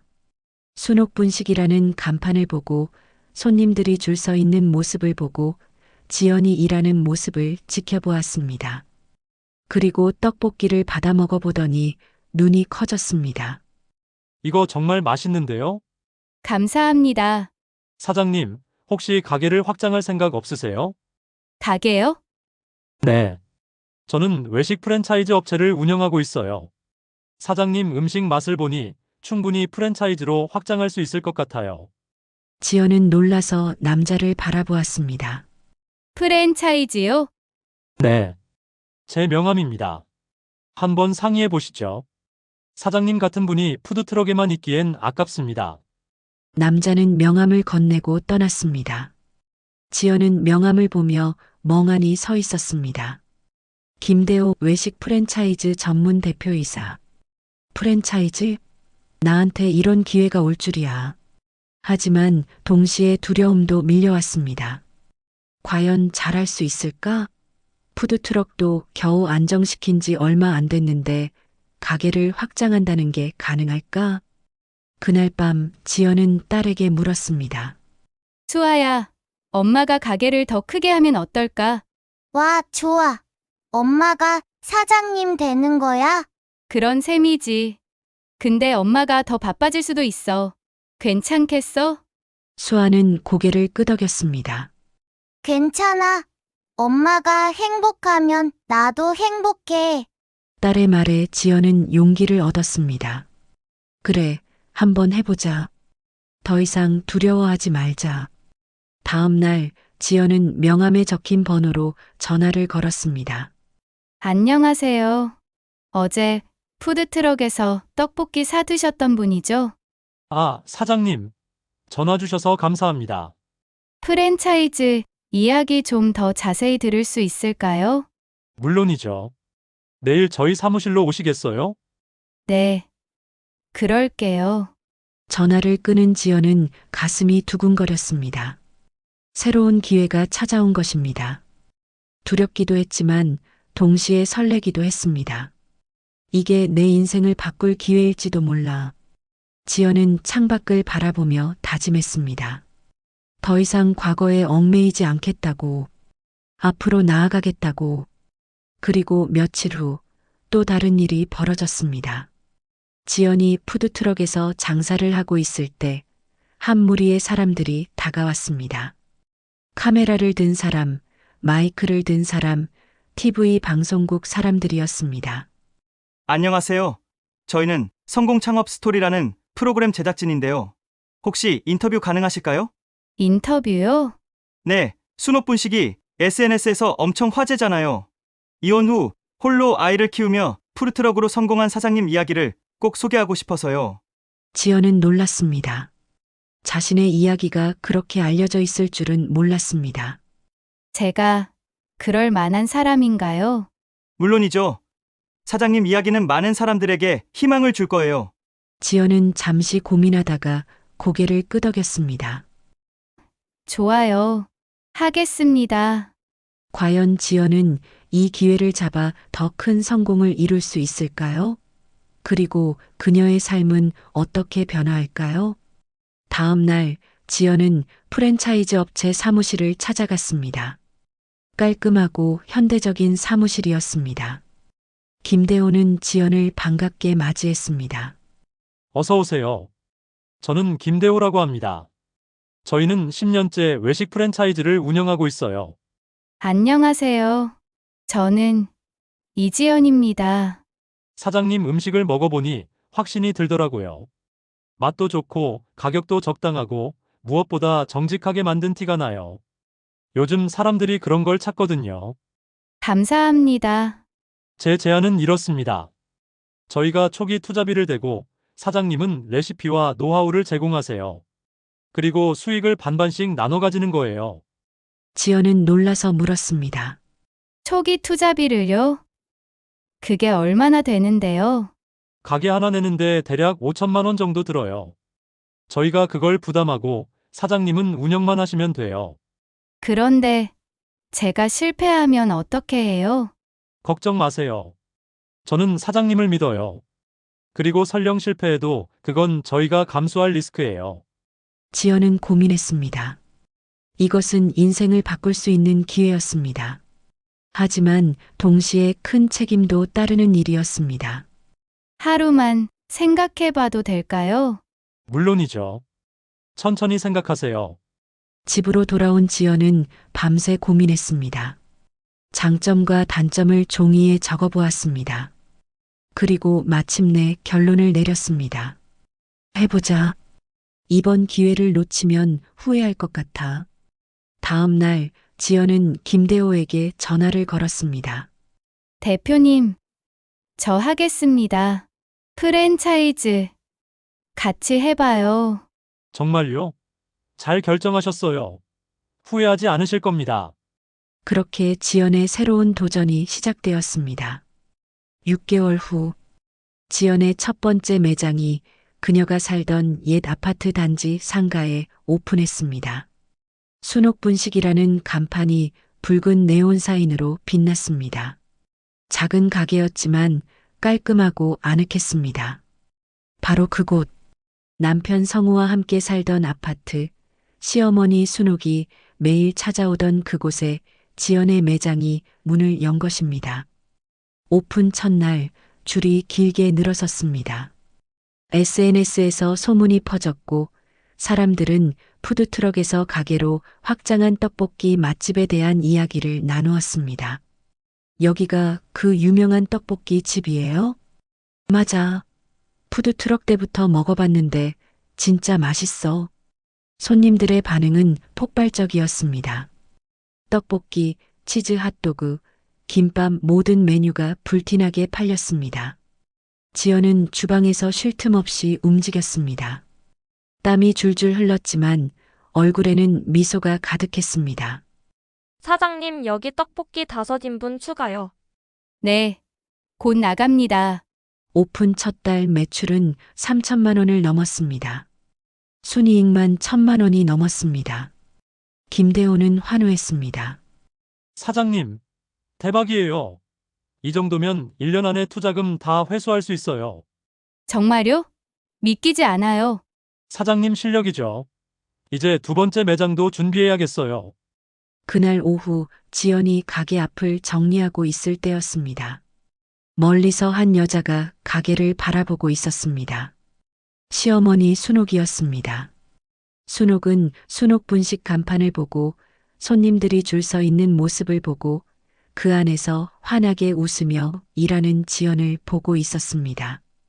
지연도 순옥을 발견했습니다. 두 사람의 눈이 마주쳤습니다. 순옥은 천천히 다가왔습니다.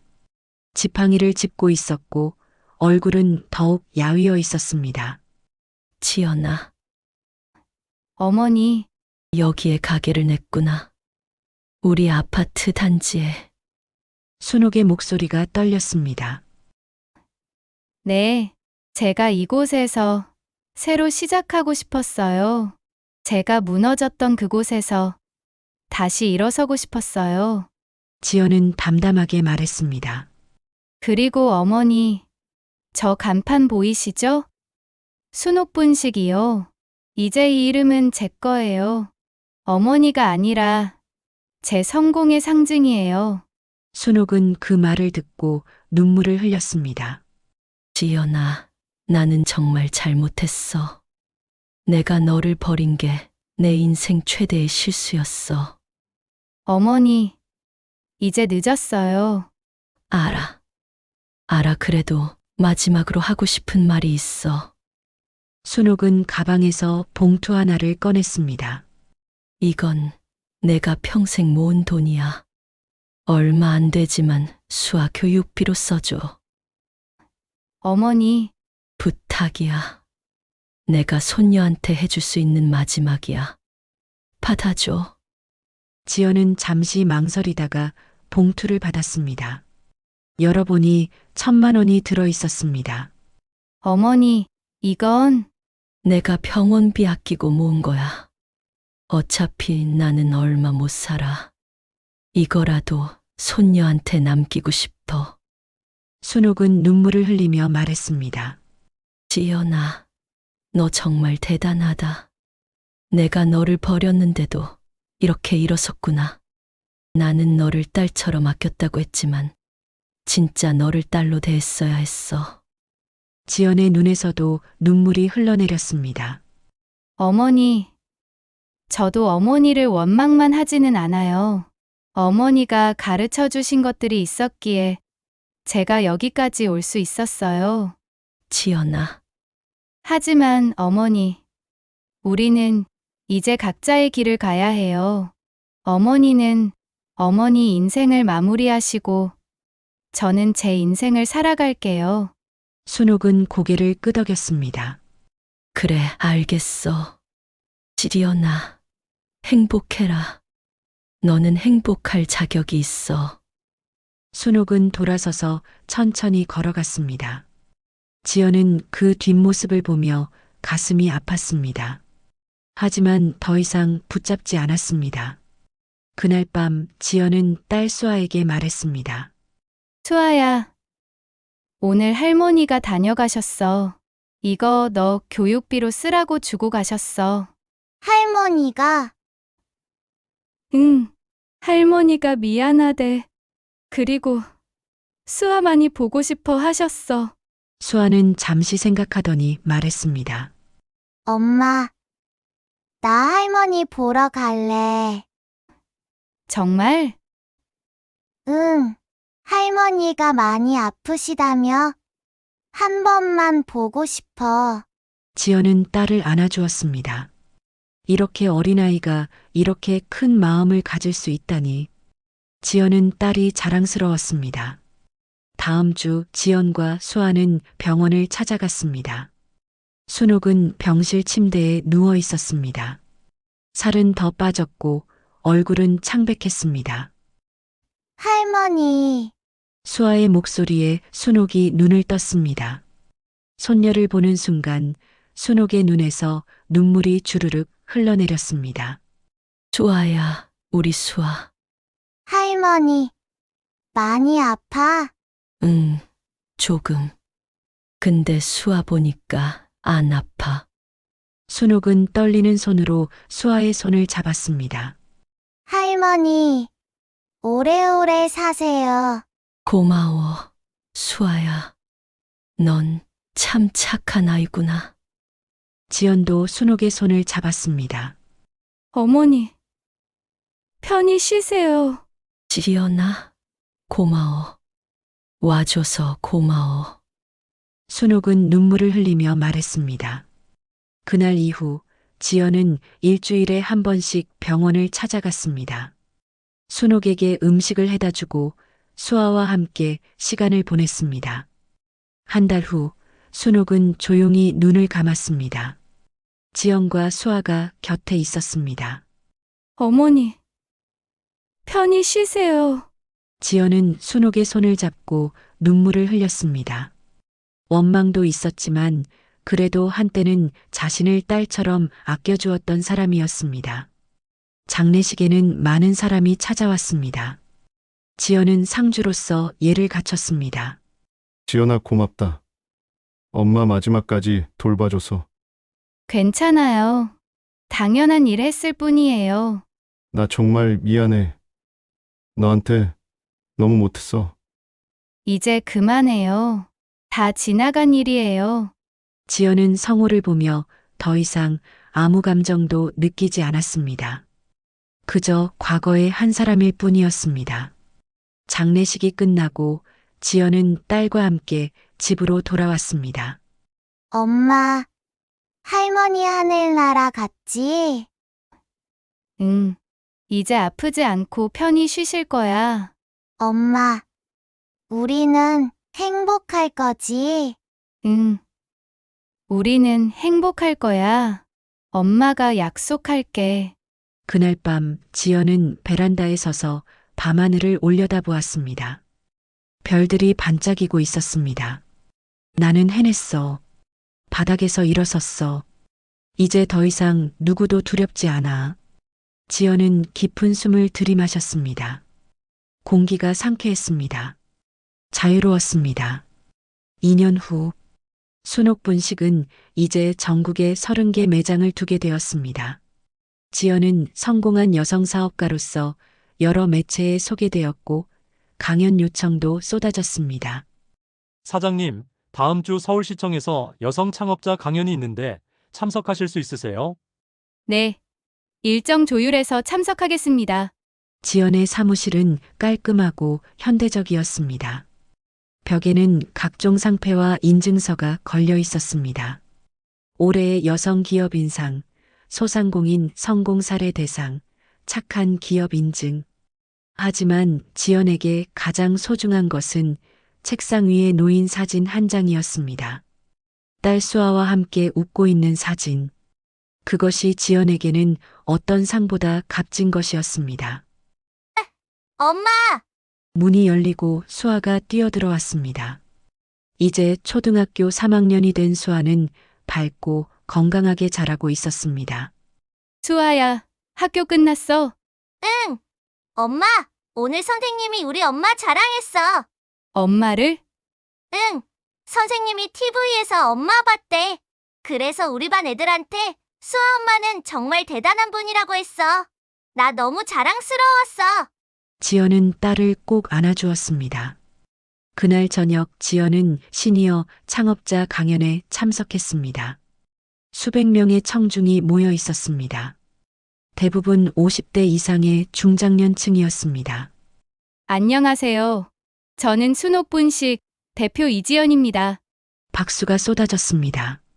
지연은 청중을 바라보며 미소 지었습니다. 저는 여러분께 성공 비법을 말씀드리러 온 게 아닙니다. 제 이야기를 들려드리러 왔어요. 실패와 좌절, 그리고 다시 일어선 이야기를요. 지연은 자신의 이야기를 솔직하게 들려주었습니다. 결혼 생활, 남편의 배신, 시어머니의 배신, 이혼, 그리고 푸드트럭으로 시작한 새로운 도전까지. 처음에는 하루 매상이 6만 원도 안 됐어요. 망할 것 같았죠. 매일 밤 울면서 내가 이걸 왜 시작했을까 후회했어요. 청중들은 숨죽이며 들었습니다. 하지만 포기하지 않았어요. 왜냐하면 제게는 지켜야 할 딸이 있었고 증명하고 싶었거든요. 나는 할 수 있다는 걸요. 지연의 목소리에 힘이 실렸습니다. 여러분, 나이는 숫자에 불과합니다. 저는 30대 후반에 이혼하고 푸드트럭을 시작했어요. 주변에서는 너무 늦었다. 힘들 거다라고 말했죠. 하지만 저는 해냈습니다. 청중 중 한 할머니가 손을 들었습니다. 사장님, 저는 65세인데요. 이 나이에도 시작할 수 있을까요? 지연은 환하게 웃으며 대답했습니다. 물론입니다. 오히려 65세는 엄청난 강점이에요. 평생 살아오며 쌓은 경험과 지혜가 있잖아요. 그게 바로 여러분의 무기예요. 하지만 체력은 관리하면 됩니다. 저도 처음엔 힘들었어요. 겨울에 손발이 얼고 여름에 더위에 쓰러질 뻔했죠. 하지만 견뎠어요. 그리고 지금은 직원들이 있어요. 혼자 다 할 필요 없어요. 청중들이 고개를 끄덕였습니다. 여러분, 제가 드리고 싶은 말씀은 이거예요. 배움과 도전에는 나이 제한이 없습니다. 50대든 60대든 70대든 새로운 시작을 할 수 있어요. 지연은 목소리를 높였습니다. 지금 이 순간도 젊은 사람들은 여러분의 경험을 부러워합니다. 평생 살아오며 배운 그 모든 것들이 사업의 자산이에요. 요리를 잘하시나요? 분식집을 차리세요. 손재주가 있으시나요? 공방을 차리세요. 사람들과 이야기하는 걸 좋아하시나요? 카페를 차리세요. 청중들의 눈빛이 반짝였습니다. 그리고 실패가 두렵다면 작게 시작하세요. 저도 푸드트럭으로 작게 시작했어요. 큰 가게가 아니라 작은 트럭 하나로요. 그게 지금의 30개 매장이 됐습니다. 박수가 터져 나왔습니다. 여러분, 지금 힘들더라도 포기하지 마세요. 한 걸음씩 나아가다 보면 어느새 당신은 꿈꾸던 곳에 서 있을 거예요. 저도 그랬으니까 여러분도 할 수 있어요. 강연이 끝나고 많은 사람들이 지연에게 다가왔습니다. 사장님, 너무 감동받았어요. 저도 용기를 얻었어요. 사장님처럼 저도 포기하지 않을게요. 그날 밤 지연은 딸과 함께 첫 푸드트럭이 있던 자리를 찾아갔습니다. 지금은 다른 가게가 들어서 있었지만 지연에게는 특별한 곳이었습니다. 수아야, 여기가 엄마가 처음 푸드트럭 장사 시작한 곳이야. 여기서? 우와, 신기하다. 그때는 정말 힘들었어. 하루 종일 서 있어도 손님이 별로 없었거든. 근데 포기하지 않았어. 그래서 지금의 엄마가 있는 거야. 엄마, 나는 엄마가 정말 자랑스러워. 지연은 딸을 꼭 안아주었습니다. 그리고 하늘을 올려다보았습니다. 어머니, 하늘에서 보고 계세요? 저 이렇게 잘 살고 있어요. 수아도 건강하게 잘 자라고 있고요. 마음속으로 시어머니 순옥에게 말했습니다. 원망은 더 이상 없었습니다. 그저 평안하길 바랄 뿐이었습니다. 엄마, 우리 이제 집에 가자. 그래, 가자. 두 사람은 손을 잡고 걸어갔습니다. 석양이 그들의 뒤를 비쳤습니다. 그림자는 길었지만 발걸음은 가벼웠습니다. 지연은 뒤돌아보지 않았습니다. 과거는 과거였습니다. 이제 중요한 것은 앞에 펼쳐진 미래였습니다. 밤마다 푸드트럭 앞에 환하게 웃으며 손님을 맞던 그 여인. 아이의 작은 손을 잡고 집으로 돌아가던 그 모습. 그것은 단순한 일상이 아니었습니다. 그것은 승리였습니다. 배신당하고 버림받았지만 무너지지 않고 일어선 여인의 승리. 절망 속에서도 희망을 놓지 않았던 엄마의 승리. 스스로를 믿고 끝까지 싸워낸 한 인간의 승리였습니다. 지연은 마음속으로 다짐했습니다. 나는 버려졌지만 다시 일어섰다. 이제 나를 배신한 그 누구도 두렵지 않다. 그들이 어떻게 살든 더 이상 나와는 상관없는 일이다. 나는 내 삶의 주인공이니까. 그리고 그 미소는 그 어떤 보상보다 값지고 눈부신 것이었습니다.